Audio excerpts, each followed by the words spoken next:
आज का वीडियो उन लोगों के लिए है जो लोग ज़िंदगी से अपनी हार चुके हैं, बिल्कुल जिंदा लाश बन चुके हैं। सोचते हैं कि हमसे कुछ नहीं होगा अब, और यही सोच के दिल्ली या क्या नाम पंजाब निकल जाते हैं मजदूरी करने कि हमसे कुछ नहीं होगा। बहुत जल्दी हार मान लेते हैं, उन लोगों के लिए है ये वीडियो।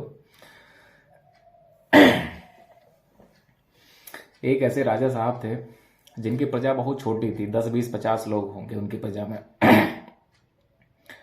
तो एक दिन क्या हुआ कि उनको गुप्तचर, जो राजा साहब के गुप्तचर होते हैं, मतलब सूचना, गुप्त सूचना देते हैं, तो एक गुप्तचर ने बताया कि एक राजा साहब आप पे क्या नाम पड़ोसी जो राज्य है, पड़ोसी राज्य उन पे 3 दिन बाद हमला कर देगा, और उस हमले में सभी लोग मारे जाएंगे क्योंकि वो पूरी तैयारी कर रहा है, और खबर पक्की है कि 3 दिन बाद वो हमला कर देगा। तो राजा साहब बोले अरे, क्योंकि सूचना पक्की थी, तो बोले अरे ये तो बड़ी क्या नाम समस्या है, ये तो बड़ी अचंभों की बात है कि 3 दिन बाद हम लोगों में से कोई नहीं बचेगा, सबके सब मारे जाएंगे। क्योंकि उनके राज्य में 10 20 50 लोग थे, ज़्यादा बड़े क्या नाम राज्य नहीं था। वो जो विपक्षी था, मतलब विपक्षी दल जो हमला करने वाला था, पड़ोसी राज्य, वो बड़ी सेना थी, एक ताकतवर सेना थी, हथियार भी थे उसके पास में।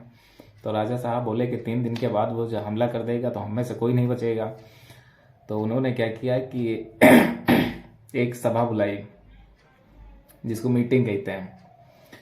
तो उस मीटिंग में क्या नाम सारे एक से एक क्या नाम मंत्री बुलाए गए, जो राज्य में मंत्री होते हैं उनके एक से एक काबिल आदमी बुलाए गए जो अपने आप को बहुत बड़ा विद्वान समझते थे, पागल। तो क्या हुआ, जब सभा बुलाई गई तो सब राजा साहब ने सबसे पूछा कि किसी के पास कोई राय हो तो बताओ कि अब क्या किया जाए। जो पड़ोसी राज्य हम पे 3 दिन बाद हमला कर देगा, तो हमारे पास तो इतनी बड़ी राज्य भी नहीं है, ना तो इतने आदमी हैं जो बच पाएंगे। 3 दिन बाद तो वो हमको मार डालेगा। तो एक काबिल मंत्री था उनके, क्या नाम, तो हमें एक काबिल मंत्री बैठा था, उसने बताया कि राजा साहब एक ही उपाय है बचा है अब। तो राजा साहब ने कहा कि भाई जल्दी बताओ क्योंकि 3 दिन बाद, राजा साहब ने कहा कि जल्दी बताओ क्योंकि 3 दिन बाद तो वैसे भी सबको मार डालता है पड़ोसी राज्य। तो उसने बताया कि ऐसा क्यों ना किया जाए कि हम आज ही उस राज्य पे हमला कर दें, क्योंकि वो राज्य जब तैयार नहीं होगा और हम उस पर हमला कर देंगे तो जीतने के चांसेस जो हैं बढ़ जाएंगे, ज़्यादा हो जाएंगे। तो राजा साहब ने कहा कि हाँ ये सही रहेगा कि वो अभी तैयार भी नहीं है, वो तो 3 दिन बाद हमारे ऊपर हमला करेंगे, लेकिन हम लोग आज ही हमला कर देते हैं उन पे, जो होगा देखा जाएगा, बचना तो वैसे भी नहीं है 3 दिन के बाद में। तो क्या हुआ कि राजा साहब ने पूरी फोर्स अपनी तैयार करी, जितने भी उनके गुप्त मतलब आदमी थे सबको बुलाया, हथियार वगैरह सब बनाए और निकल पड़े। तो जो पड़ोसी राज्य को मतलब घुसने के लिए, पड़ोसी राज्य में जाने के लिए एक बीच में पुल पड़ता था लकड़ी का। तो जब लकड़ी का पुल पार कर गए तो राजा साहब ने कहा कि अब इस पुल को जला दो। तो भाई अब उस पुल को जला दिया गया, अब बचने का कोई चारा नहीं बचा। तो वहाँ पे जो पड़ोसी राज्य, उसको पता ही नहीं था, वो तो 3 दिन बाद इन पे हमला करने वाला था। तो वो आराम से अपना, अभी कोई इंसान हो, 10 आदमी हो, सो रहे हो, अकेले तुम चले जाओ, उनको ना पता हो कि तुम उन पे हमला कर दोगे, तो जाहिर सी बात है कि तुम अकेले आदमी 10 आदमियों को हरा दोगे।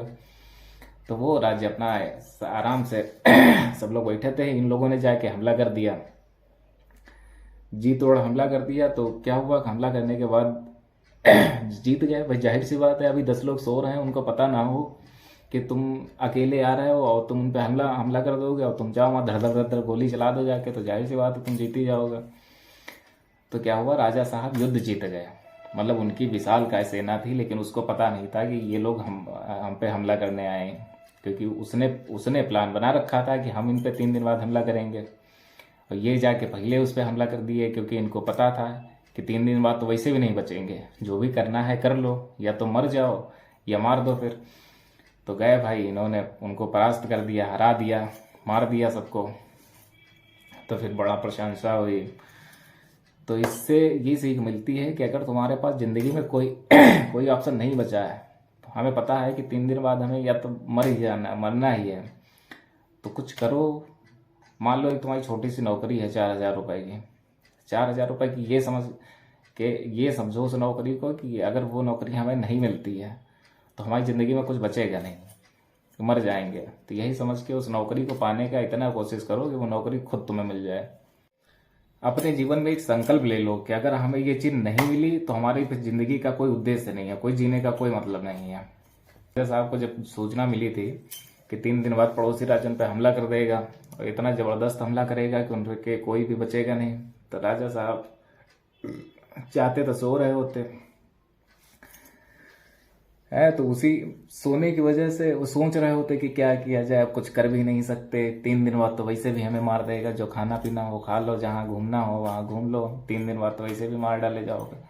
लेकिन राजा साहब ने क्या किया, राजा साहब ने उन पे हमला कर दिया कि मरना तो है ही है, या तो मार दो, ये वहां जाके मर जाओगे तब भी मरना है, नहीं तो 3 दिन बाद वो तुमको मार देगा।